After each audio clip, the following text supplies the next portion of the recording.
வைகை நதி தென்மதுரை வைகை நதி.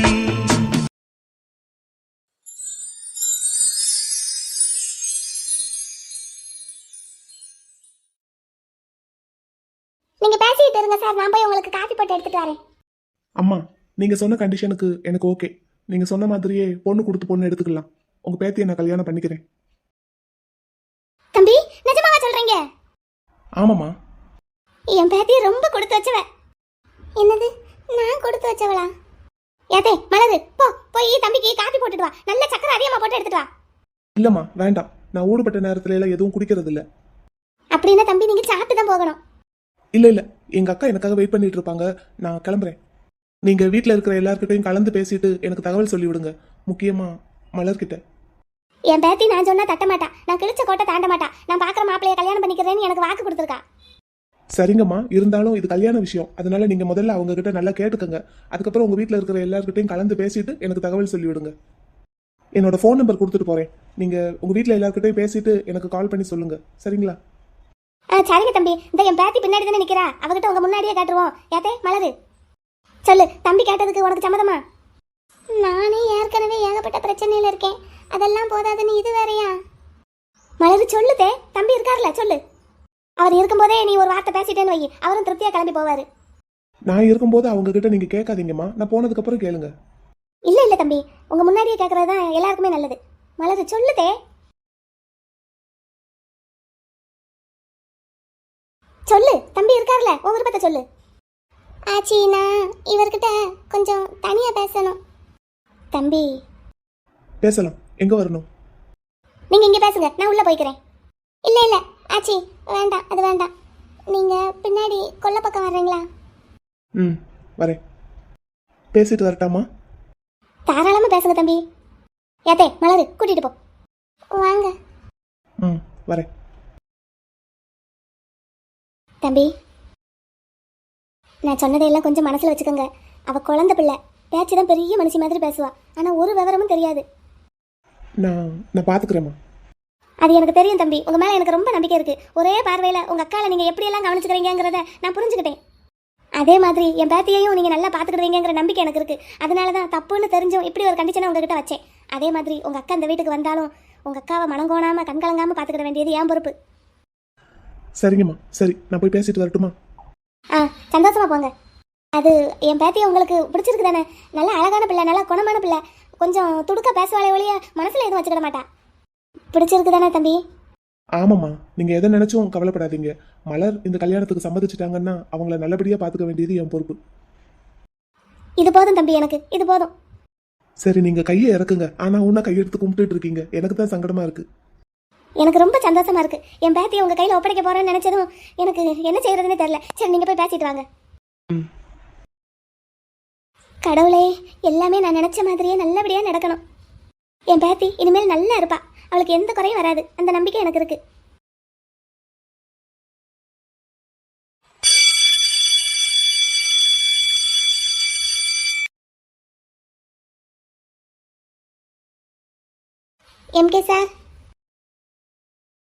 MK sir உங்களை தான். என்னை பார்க்கறதுக்கு தானே என் கிளாஸ் வாசல்ல வந்து நின்றுட்டு இருக்கீங்க. நான் உங்களை அப்பவே பார்த்துட்டேன். கிளாஸ் நடந்துகிட்டு இருந்ததா, அதான் பெல் அடிச்ச உடனே வரலான்னு நினைச்சிட்டு இருந்தேன். பாருங்க, பெல் அடிச்ச உடனே ஓடி வந்துட்டேன். எம்கே சார், என் மேல கோவமா இருக்கீங்களா? எம்கே சார், சரி கொடுங்க, அசைன்மெண்ட்டை கொடுங்க, எழுதி தரேன். விடு, அதெல்லாம் ஒன்றும் வேண்டாம். அப்புறம் என்ன கோவம் என் மேல? அப்பதான் உன் கூட வந்தது யாரு? என் அண்ணே, என் பெரிய அண்ணே. அன்னைக்கு ஹாஸ்பிட்டல்ல நீங்க பார்க்கலையா? ஹாஸ்பிட்டல்ல நான் உன்னையும் உங்க அம்மா உங்க மைனிகளை மட்டும் தான் பார்த்தேன். ஆமால்ல, இது எங்க பெரிய அண்ணே. ஃபீஸ் கட்டுறதுக்காக அப்படியே வந்தாங்க உள்ள. உங்க அண்ணனை பார்த்ததும் என்ன அப்படியே கலட்டி விட்டுட்டு போற? கலட்டி விட்டுட்டு போகல. எங்க அண்ணே யார் கூடயும் பசங்க கூட எல்லாம் பேசினா எங்க அண்ணனுக்கு பிடிக்காது. நீங்க வேற என்னைய பார்த்த உடனே பாப்பான்னு கூப்பிட்டீங்களா? எங்க அண்ணன் வேற திரும்பிட்டாரு. அப்புறம் நான் உங்களை பார்த்துட்டு பேசிட்டேன்னா அவ்வளவுதான், உங்களை அடிச்சிருவாரு. அடிப்பாரா? ஆமா, எங்க அண்ணன் கோவக்காரங்க. அடிச்சிட்டாங்கண்ணா, இல்லைன்னா திட்டாங்கண்ணா.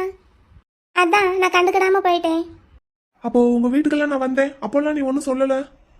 அது யாருக்கும் தெரியாம தானே வந்தீங்க. ஓஹோ, ம்.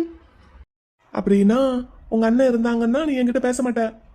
பேசுனா அவங்களுக்கு பிடிக்காது. எந்த ஆம்பளை பசங்ககிட்டையும் என்னை பேச விட மாட்டாங்க. ஆ, நீ பெரிய சின்ன தம்பி குஷ்பு, உங்க அண்ணனுங்க ராதா ரவியா? அது என்னமோ, ஆனா எங்க அண்ணனுங்களுக்கு நான் செல்ல தங்கச்சி, அவங்க வீட்டு மகாலட்சுமி. ஏ ஆத்தா மகாலட்சுமி, அப்படின்னா உன்னை எதுக்கு கோயட் காலேஜ்ல கொண்டு வந்து சேர்த்திருக்காங்க? ஏதாவது உமன்ஸ் காலேஜ்ல சேர்த்திருக்க வேண்டியதானே? பசங்களும் சேர்ந்து படிக்கிற காலேஜ்ல கொண்டு வந்து சேர்த்துட்டு பசங்க கிட்ட பேசக்கூடாது, பசங்களை பார்க்க கூடாதுன்னா எப்படி? அதுவும் என்ன? ஆமா, நீங்களும் ஆம்பளை பையன் தானே? ஆமா, அதுல என்ன சந்தேகம்? நான் கேட்டதுக்கு நீ பதில் சொல்லு. அது என்னமோ எங்க அண்ணங்க கிட்ட தான் கேட்கணும். வீட்டுக்குள்ளேயே பத்திரமா பூட்டி வச்சுக்கிடுவானுங்க, வெளியவும் அவனுங்களா கொண்டு வந்து விட்டு கூட்டிட்டு போவானுங்க. சேர்த்து விடுறதும் கோயட் காலேஜ், ஆனா யாருக்கிட்டையும் பேசக்கூடாதுன்னா இதெல்லாம் எந்த ஒரு நியாயம்? நீயும் அவங்க பேச்சு கேட்டுக்கிட்டு என்ன பார்த்துட்டு முகத்தை திருப்பிக்கிட்டு போற. சாரி. இவ்வளவுதான் நம்ம ஃப்ரெண்ட்ஷிப் இல்ல? எங்க அண்ணன் உங்க மேல கோவப்பட்டு திட்டாருனா, அப்புறம் உங்க கூட பேசக்கூடாது அப்படின்னு சொல்லிட்டாருனா, அதனாலதான் கொஞ்சம் ஜாக்கிரதையா இருந்துகிட்டேன். சாரி. சரி சரி, அதான் நீ இப்படித்தானே தெரிஞ்சு போச்சுல, நான் இனிமே கேர்ஃபுல்லா இருந்துக்கிறேன். யார்கிட்ட? எங்க அண்ணங்க கிட்டயா? இல்ல, உன்கிட்ட தான். என்கிட்ட என்ன கேர்ஃபுல்லா இருக்க போறீங்க? அதான் நீ எப்படிப்பட்ட ஆளுன்னு தெரிஞ்சு போச்சுல, கேர்ஃபுல்லா இருந்துக்கணும்ல. நினைச்சா வந்து பேசுவ, உங்க அண்ணன் கூட வந்தா அப்படியே கழட்டி விட்டு போவ தெரியாத மாதிரி. சாரின்னு சொல்லிட்டேன்ல, நான் உங்களுக்காகத்தான் அப்படி பார்க்காம பேசாம போனேன். சரி சரி விடு, நான் இனிமே கொஞ்சம் பார்த்து இருந்துக்கிறேன். இப்படி பேசாதீங்க. இருக்கட்டும், பரவாயில்லைன்னு சொல்லிட்டேன். சரி வா, கேண்டீன் போவோம். நீங்க போங்க, எனக்கு கொஞ்சம் எழுத வேண்டியதா இருக்கு. நீ வராமா? நான்லாம் போக மாட்டேன், நீங்க வா. இந்தாங்க, இப்போ நீங்க போயிட்டு வாங்க. மத்தியானமும் சாயங்காலமும் நம்ம 2 பேரும் சேர்ந்து போலாம். எம்கே சார், இந்தாங்க பிடிங்க. ஏய், இதுக்காக தான் நான் உன்னை கூப்பிடுறேனா? இல்ல, நான் தானே எப்பவும் செலவழிப்பேன், அதான். இப்போ என்னால் வர முடியலை. இந்தாங்க காசு, நீங்கள் போய் வாங்கி சாப்பிடுங்க. மிச்சத்தை நீங்களே வச்சிருங்க. மத்தியானம் நம்ம 2 பேரும் சேர்ந்து போவோம். இந்த காசுக்காக தான் இப்போ நான் உன்னை கூப்பிட வந்தேன்னு நீ நினைக்கிறியா? இல்லை, அப்படி இல்லை. சாரி எம்கே சார், அப்படி இல்லை. நான் சும்மா எதாச்சும் தான் கொடுத்தேன். சரி, இருந்தாலும் பரவாயில்ல, கொடு. இந்தாங்க.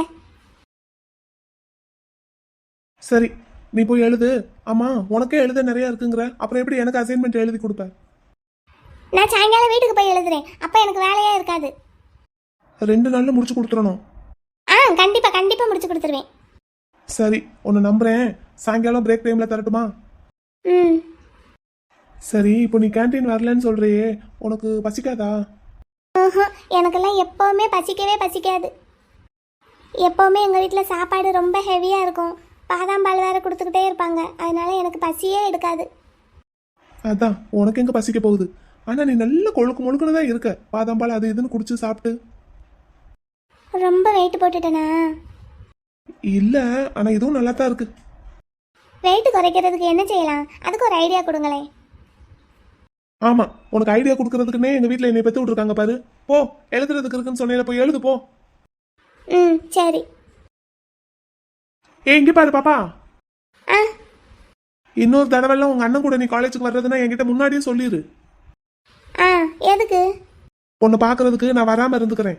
என்னை பார்த்துட்டு பார்க்காத மாதிரி சிரிக்காம எல்லாம் போனா எனக்கெல்லாம் பிடிக்காது. ஏதோ போனா போகுது, ஒரு தடவை இந்த தடவை மன்னிச்சு விடுறேன். இனிமேலாம் இப்படி நடந்தேன்னா நம்ம ஃப்ரெண்ட்ஷிப் கட்டு பாத்துக்கோ. சரி சரி. சரி போ, சாரி கேட்டதுனால மன்னிச்சு விடுறேன். சரி, தேங்க்ஸ் எம்கே சார். போ போ.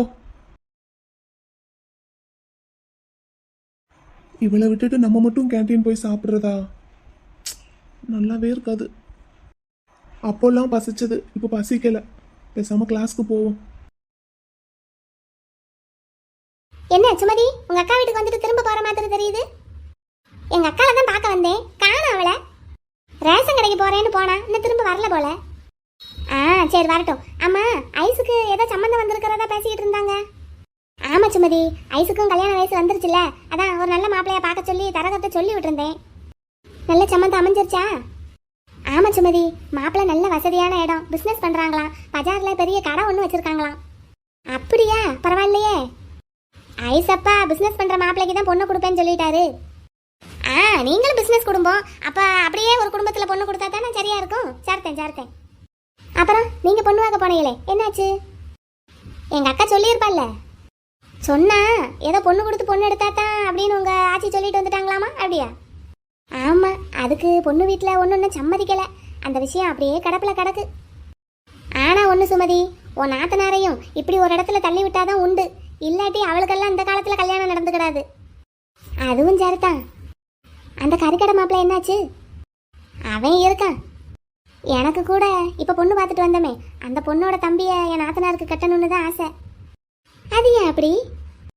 எங்கள் வீட்டு கிளவி சொன்ன மாதிரி தான், பொண்ணு எடுத்து பொண்ணு கொடுத்துக்கிட்டா பிரச்சனை இல்லைல்ல. அதுக்கு அவங்க சம்மதிக்கணும்ல. சம்மதிப்பாங்க, கண்டிப்பாக சம்மதிச்சுட்டு வருவாங்க. எப்படி எப்படி அப்படி சொல்கிற? பொண்ணு கொஞ்சம் சுமாரான பொண்ணு தான், நிறமும் அந்த அளவுக்கு கிடையாது. ஆனால் நல்ல வசதியான இடம்னு உங்கள் அக்கா சொன்னா. ஆமாம், வசதிக்கெல்லாம் ஒரு குறைச்சலும் இல்லை, நல்ல கோடீஸ்வர குடும்பம் போல. அப்படிப்பட்டவங்க உங்கள் வீட்டுக்கு எப்படித்தான் பொண்ணு கொடுப்பாங்க? ஏன் எங்கள் வீட்டுக்கு என்ன? நாங்களும் சொந்தமாக நல்ல பெரிய வீடு வச்சுருக்கோம், கடை வச்சுருக்கோம். என்ன எங்கள் குழந்தைனார் கவர்மெண்ட் வேலையில் இருக்காரு, அவருக்கு என்ன குறை? கிடைக்குமோ இப்படிப்பட்ட மாப்பிள்ளை? அது அந்த பொண்ணு இருக்கிற அழகுக்கு என் குழந்தைனார் மாதிரி ஒரு மாப்பிள்ளையெல்லாம் கிடைக்கவே மாட்டாரு. ஓ, நீ அப்படி வாரையா? ஆமாம், அதுவும் இல்லாமல் பொண்ணு கொடுத்து பொண்ணு எடுக்கிறதுல நிறைய எங்களுக்கு நல்ல விஷயமும் இருக்குது. அதெல்லாம் போக போக தானே தெரியும். என்ன மோத்தா? ஆமாக்கா, உண்மைதான். அப்போ கறிக்கடைக்காரனை பெண்டிங்கில் வச்சுருப்போம். இந்த மாப்பிள்ளை சம்மதிச்சிட்டாருன்னா கறிக்கடைக்காரனை கழட்டி விட்டுருவோம். இந்த மாப்பிள்ளை சம்மதிக்கலைன்னா கறிக்கடைக்காரனுக்கு கட்டி வச்சுருவோம். அப்போ எல்லாத்துக்கும் ரெடியாக தான் இருக்க. இதுக்கு உன் நாத்தனார் சம்மதிக்கணும்ல. சம்மதிக்க வைக்க வேண்டியது ஏன் பொறுப்பு. சுமதி, வாக்கா, உன்னைய பார்க்கறதுக்கு தான் உன் வீட்டுக்கு வந்தேன். நீ இல்லைன்னதும் வந்து அள்ளியக்கா கிட்ட நின்று பேசிகிட்டு இருக்கேன். ரொம்ப நேரமாச்சு. அம்மா ரேஷன் கடைக்கு போனியாமே, பருப்பு எதுவும் போடுறாங்களா என்ன? பருப்பு போடலை, பாமாயில்னு வர வேண்டியதாக இருக்கான். வந்ததுக்கப்புறம் சேர்த்து பருப்பையும் போடுவேன்னு சொல்லிட்டு இருக்கான். அப்படியா? ஏக்கா எழுதி போட்டா சொல்லுக்கா, எனக்கும் பருப்பு தீர்ந்து வச்சு. சரி சொல்கிறேன். ஆமாம், உங்கள் வீட்டு வாசலில் ஒரு பைக்கு நிற்குது, புல்லட்டு. எங்கள் வீட்டு வாசல்லையா? என் குழந்தனார் பைக்கு தான் வச்சுருக்காரு, புல்லட் இல்லையே. அவருமே ஸ்டேஷனுக்கு கிளம்பி போயிட்டாரே. யார் வந்திருக்காங்க? அந்த வண்டியில் முன்னாடி கருப்பன்னு எழுதியிருக்கு. கருப்பண்ணா? அட கருப்பசாமி. ஏக்கா, என் குழந்தைனாருக்கு பொண்ணு பார்க்க போனான்னு சொன்னேன்ல, அந்த பொண்ணோட தம்பி. அப்படியா? அவர் அதுக்கு நேரத்துக்கு உங்க வீட்டுக்கு வந்திருக்காரு? என்னன்னு தெரியலையேக்கா, நான் போய் பார்க்குறேன். சுமதி, பார்த்துட்டு என்னன்னு வந்து சொல்லு. சரிக்கா. ஏனாச்சியாரு, உன் தங்கச்சி வீட்டில் கல்யாணம் வந்துருச்சுன்னா உனக்கெல்லாம் பட்டுச்சாலை எடுத்து கொடுப்பாளா? தெரியலக்கா, ஆனால் எப்படியும் ஒன்று கேட்டு வாங்கிடணும். ஆமாம், ஐஸுக்கு சம்மந்தம் என்னாச்சு? கிட்டத்தட்ட முடிவான மாதிரி தான் ஆச்சியாரு.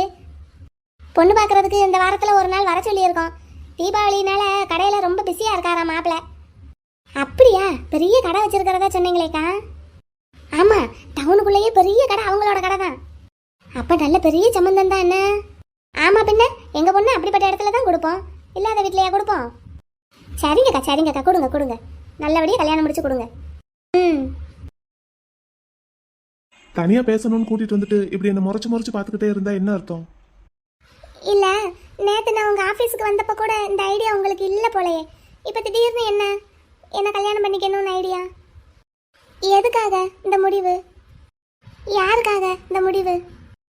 இல்ல, எங்க அக்காவுக்கு கல்யாணம் ஆனதுக்கு அப்புறம் எப்படியும் நானும் கல்யாணம் பண்ணிக்கிட்டு தானே ஆகணும். அதையே நீங்களா இருக்கக்கூடாது. இருக்கலாம், ஆனால் இப்போ எதுக்காக இந்த திடீர் முடிவுன்னு தான் கேட்குறேன். ஏதாவது ஒரு காரணம் இருக்கும்ல. எங்கள் ஆட்சி கேட்டதுக்காகவா? என்ன, நீங்கள் கல்யாணம் பண்ணிக்கிட்டா தான் உங்கள் அக்கா இந்த வீட்டுக்கு மருமகளாக வர முடியும்னு எங்கள் ஆட்சி சொன்னதுக்காகவா? அதுவும் ஒரு காரணம் தான். அதுவும் ஒரு காரணம்னா அப்படி என்ன? எங்கள் அண்ணன் பெரிய உலகத்தில் இல்லாத வசதியான மாப்பிள்ளை. ஏன் உங்கள் அக்காவுக்கு எங்கள் அண்ணனை விட்டா வேற மாப்பிள்ளையே கிடைக்க மாட்டாங்களா? கிடப்பாங்க, ஆனா எங்க அக்காவுக்கு பிடிச்ச மாப்பிள்ளையா இருக்கணும்ல. அப்படின்னா? எங்க அக்காவுக்கு உங்க அண்ணனை தான் பிடிச்சிருக்கு.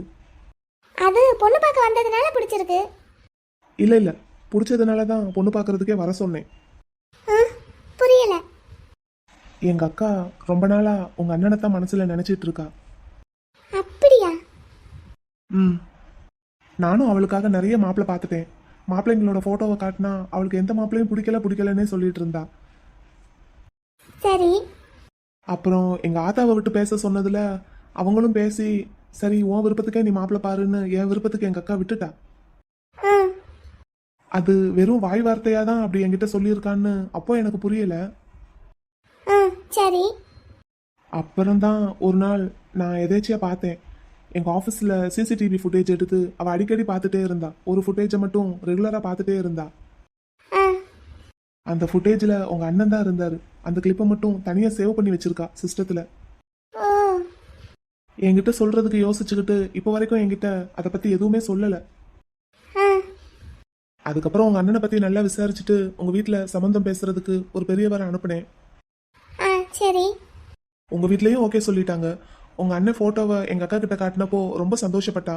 அவர் பொண்ணு பார்க்க வர்றாருன்னதும் ரொம்ப பதட்டப்பட்டா, ரொம்ப வெக்கப்பட்டா. அதுலயே நான் கன்ஃபார்ம் பண்ணிக்கிட்டேன். ஏன்னா இதுக்கு முன்னாடி அவளை பொண்ணு பார்க்க யாரும் வந்தப்போலாம் அவள் இந்த அளவுக்கு பதட்டப்பட்டதில்லை, நர்வஸ் ஆனதில்லை. ஃபர்ஸ்ட் டைம் உங்க அண்ணன் பொண்ணு பார்க்க வர்றதா சொன்னதுக்கு அப்புறம் தான் அவளை நான் அப்படி பார்த்தேன். அப்படின்னா உங்க அக்கா எங்க அண்ணனை லவ் பண்றாங்கன்னு சொல்றீங்களா? ம் ஆமாம். அந்த சிசிடிவி ஃபுட்டேஜில் இருந்து உங்க அண்ணனோட ஃபோட்டோவை எடுத்து கூட தன்னோட ஃபோனில் வச்சிருக்கா எங்க அக்கா. ஓஹோ அதனால தான் உங்க வீட்டு ஆளுங்களை பொண்ணு பார்க்கறதுக்கு எங்க வீட்டுக்கு நான் வர சொன்னதே. இல்லாட்டி இது வரைக்கும் எந்த மாப்பிள்ளையையும் நான் வீடு தேடி வர விட்டதில்லை. கோயிலில் வச்சு தான் பார்த்துருக்கோம். ஓ அப்போ அன்னைக்கு நான் கேட்டேன் பாத்தீங்களா, உங்களுக்கு இருக்கிற வசதிக்கு எங்க வீட்ல நீங்க எதுக்கு பொண்ணு கொடுக்கணும்னு நினைக்கிறீங்கன்னு. அப்போ இதுதான் காரணமா? ம் ஆமாம். ம் சரிங்க சார். சார் ஆனா எங்க வீட்ல இருக்கிற ஆளுங்களை பத்தி எல்லாம் அன்னைக்கே நான் உங்ககிட்ட சொன்னேன் பாத்தீங்களா, அதுலயும் எங்க பெரிய அண்ணனை பத்தி உங்களுக்கே நல்லா தெரிஞ்சிருக்கு. தெரிஞ்சிருந்தும் எங்க வீட்டுக்கு உங்க அக்காவை அனுப்புறீங்க. ஏங்க உங்க வீட்டை பத்தி நீங்களே குறைச்சு பேசுறீங்க? இல்ல எங்க அண்ணன் என்ன வேலை பார்த்து வச்சிருக்கான் பாத்தீங்களா, மூத்தவன் சொந்த தங்கச்சியவே ஏமாத்தி இருக்கான்.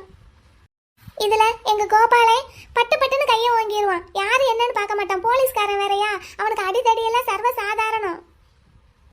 அவனை நம்பி நீங்க உங்க அக்காவை கட்டி கொடுத்து நாளைக்கு எதுவும் பிரச்சனை ஆயிடுச்சுன்னா என்ன சார் சிரிக்கிறீங்க? இல்ல எங்க அக்கா மேல நீங்க வச்சிருக்கிற அக்கறையை நினைச்சேன். இல்ல உங்க அக்கான்னு இல்ல, எந்த பொண்ணுனாலுமே அப்படித்தானே. அதெல்லாம் எங்க அக்கா பாத்துக்குவா. எனக்கு எங்க அக்காவுக்கு பிடிச்சதை நான் செஞ்சு கொடுக்கணும், அவ்வளவுதான்.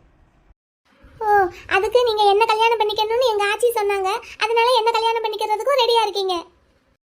இல்ல உங்களுக்கும் கல்யாண பேச்சு எடுத்துட்டு இருக்காங்கல்ல, அதான் அதனாலதான். நீங்களும் கல்யாணத்துக்கு ரெடியா தான் இருக்கீங்க.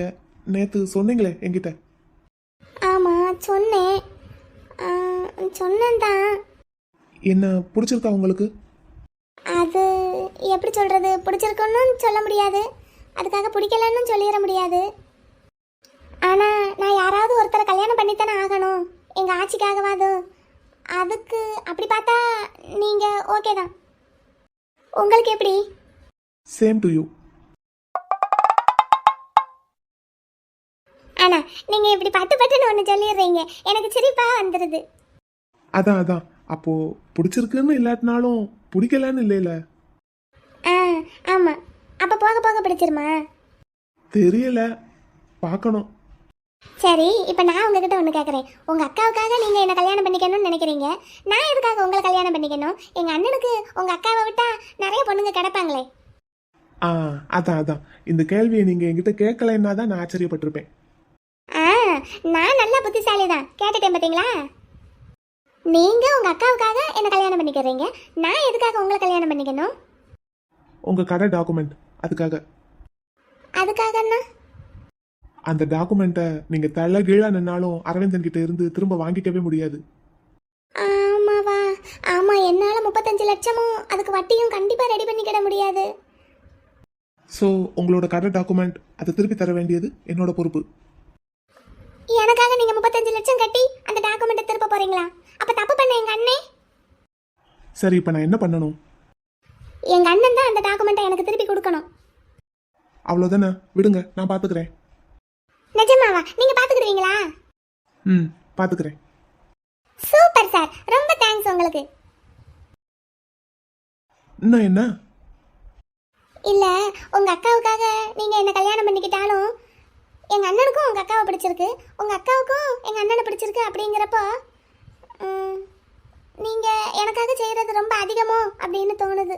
35 லட்சம் நான் உங்களுக்கு அப்படின்னு செய்யறது ரொம்ப கம்மி தான். ஏன்னா நீங்க என்ன கல்யாணம் பண்ணிக்கிறீங்க, நான் உங்களை கல்யாணம் பண்ணிக்கிறேன், நம்ம 2 பேரும் ஒருத்தருக்கு ஒருத்தர் பரஸ்பர உதவி பண்ணிக்கிறோம். அப்படிங்கிறப்போ நீங்க எனக்கு கொடுக்குற அந்த 35 லட்சம், அதான் என்னோட கடை டாக்குமெண்ட், அது கொஞ்சம் அதிகப்படியாக தோணுது எனக்கு. ஈக்குவலா இல்லை, நம்ம 2 பேருக்கும் பரஸ்பர ஹெல்ப். நீங்க தான் எனக்கு அதிகமா செய்றீங்க. நான் கொஞ்சம் குறைஞ்சு போயிட்டேன். சேச்சே அப்படியெல்லாம் இல்லை. இல்ல அப்படிதான். சரி, அப்படின்னா எனக்காக நீங்கள் ஒரு ஹெல்ப் பண்ணுறீங்களா? ஆ சரி, அப்படின்னா அதை ஈக்குவல் பண்ற மாதிரி இருக்கணும். ஆ, எங்கள் அக்கா கிட்ட நீங்கள் என்னை ரொம்ப பிடிச்சி தான் கல்யாணம் பண்ணிக்கிறீங்கன்னு அந்த மாதிரி எங்கள் அக்கா நினைக்கிற அளவுக்கு நீங்கள் பண்ணணும். எதுக்காக அப்படி பண்ணணும்? ஓ, தனக்காக தன் தம்பி இப்படி ஒரு கல்யாணத்தை பண்ணிக்கிறானே, இல்ல பண்ணிக்கிறாரே அப்படின்னு உங்க அக்கா நினைச்சு வருத்தப்படக்கூடாது, அதுக்காகவா? எக்ஸாக்ட்லி, நீங்கள் ரொம்ப புத்திசாலி தாங்க. ஆமா ஆமா, பாத்தீங்களா, உங்க வாயாலே சொல்லிட்டீங்க. நான் புத்திசாலி தானே. நம்ம மலையில நான் வெளியே போலாமா? ஆ போகலாம், இருந்தாலும் கொடை பிடிச்சிக்கோங்க என்ன. நீங்க என்ன புத்திசாலின்னு ஒத்துக்கிடல. சரி, ஒத்துக்கிடுவீங்க சீக்கிரமே. ஆ, அப்புறம் எங்க ஆச்சி ஒரு வார்த்தை சொன்னாங்க பாத்தீங்களா, உங்களை கல்யாணம் பண்ணிக்கிட போறதுனால நான் ரொம்ப கொடுத்து வச்சவன்னு. அப்படிலாம் இல்லை. இல்லை அப்படித்தான், ஆனா நீங்களும் கொடுத்து வச்சவங்க தான். என்ன, உங்களுக்கு நான் எந்த வகையிலையும் குறைஞ்சவே இல்லை. நம்ம 2 பேருமே வேணா கொடுத்து வச்சவங்க. ஆ சரி. அப்ப சரி. அப்புறம் நீங்க எந்த தைரியத்துல எங்க வீட்ல உங்க அக்காவை கட்டி கொடுக்குறீங்கன்னு தெரியல. சரி, இருந்தாலும் நான் இருக்கேன். நீங்க கவலைப்படாதீங்க, என்ன பயப்படாதீங்க. உங்க அக்கா நல்லபடியா இங்க வாழ்றது என்னோட பொறுப்பு. நீங்க ஏன் திரும்ப திரும்ப அதையே சொல்லிட்டு இருக்கீங்க? உங்க வீட நீங்களே குறைச்சு பேசாதீங்க. இல்ல இல்ல சார், இவனுங்க குணம் எனக்கு தெரியும். இங்க பாருங்க, உங்க ஆச்சி நல்லவங்க தானே. கண்டிப்பா அவங்க பெத்த உங்க அப்பாவும் அவங்களோட மருமகளான உங்க அம்மாவும் நல்லவங்களா தான் இருப்பாங்க. அவங்களோட குழந்தைங்களான உங்க அண்ணனுங்களும் கண்டிப்பா நல்லவங்களா தான் இருப்பாங்க. எல்லாருக்குள்ளேயும் ஒரு நல்ல குணம் இருக்குங்க. ஓஹோ, அந்த நல்ல குணத்தை வெளியே கொண்டு வர்றது உங்க அக்காவோட வேலையா? இதுக்கு தான் உங்க அக்கா உங்க வீட்ல பெத்து போட்டிருக்காங்களா, இவனுங்களை திருத்துறதுக்குன்னு? இல்ல இல்ல, அப்படி சொல்ல வரல. பின்ன வேற எப்படி? எல்லா மனுஷங்க கிட்டையும் பிளஸ் மைனஸ் இருக்க தான் செய்யும். பிளஸ் மட்டுமே தான் இருக்கணும்னு நினைச்சு நம்ம ஒரு விஷயம் பண்ணோம்னா நமக்கு எல்லாமே மைனஸாக தான் இருக்கும். பிளஸ் மைனஸ் ரெண்டையும் சமமா ஏத்துக்கிட்டோம்னா நமக்கு எப்பவுமே பிளஸ் தான். இப்போ உங்க அண்ணன் கோபால் எடுத்துக்கிட்டீங்கன்னா அவர்கிட்ட நிறைய நல்ல குணங்களும் இருக்கலாம், கொஞ்சம் கெட்ட குணங்களும் இருக்கலாம். அதை எப்படி என்ன ஏதுன்னு வாழ போற எங்க அக்கா முடிவு பண்ணிக்கிடட்டும். அவ தானே பிடிச்சிருக்குன்னு ஆசைப்பட்டா, அப்போ அதுல வர்ற பிளஸ் மைனஸை சமாளிக்க வேண்டியது அவளோட பொறுப்பு. அவளுக்கு பக்கபலமா நிக்க வேண்டியது என்னோட பொறுப்பு. அப்படி சொல்றீங்களா? ஆ, இப்போ நானே எங்க அக்காவுக்கு ஒரு நல்ல மாப்பிள்ளைன்னு பார்த்தாலும் அவர்கிட்டயும் ஏதாவது கெட்ட குணங்கள் இருக்கலாம். அதை அவர் மறைக்க கூட மறைச்சிருந்திருக்கலாம்.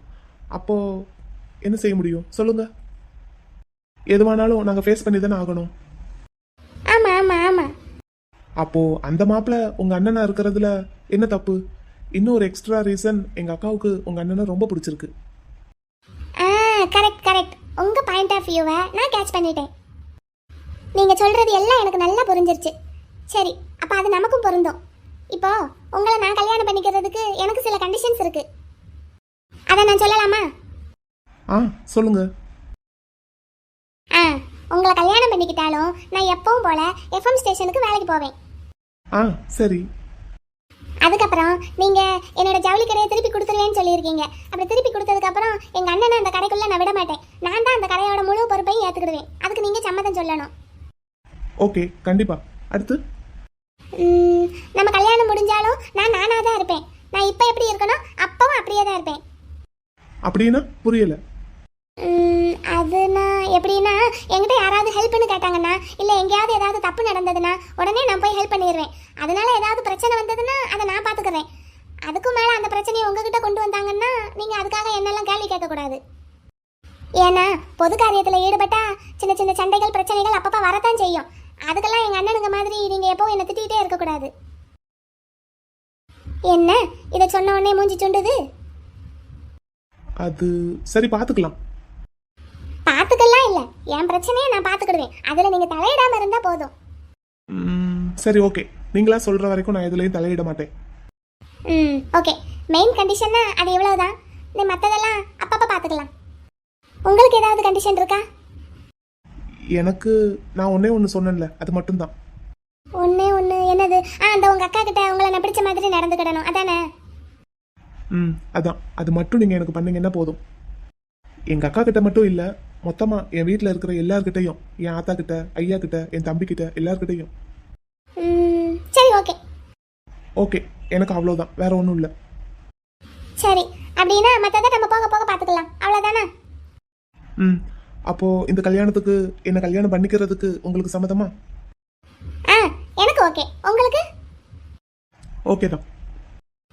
சரி, அப்படின்னா உள்ள போய் ஆச்சி கிட்ட பேசிடுவோமா? ம், வாங்க. வாங்க. Success! வெற்றி வெற்றி நமக்கு வெற்றி. நம்ம போட்ட பிளான்ல நம்ம ஜெயிச்சிட்டோம். அரவிந்தா, நம்ம ஜெயிச்சிட்டோமப்பா. தம்பி, ஜெயிச்சிட்டோம்டா. கருப்பேன் இந்த கல்யாண விஷயத்துல இவ்வளவு தூரம் இறங்கி வருவான்னு நான் கொஞ்சம் கூட நினைச்சு பார்க்கல. உண்மையிலே இது நமக்கு பெரிய சக்சஸ் தான். எல்லாம் எங்க ஆட்சியால தான். அவங்களுக்கே தெரியாம நம்மளோட பிளானுக்கு அவங்க ஹெல்ப் பண்ணிட்டாங்க. என்னடா தம்பிகளா?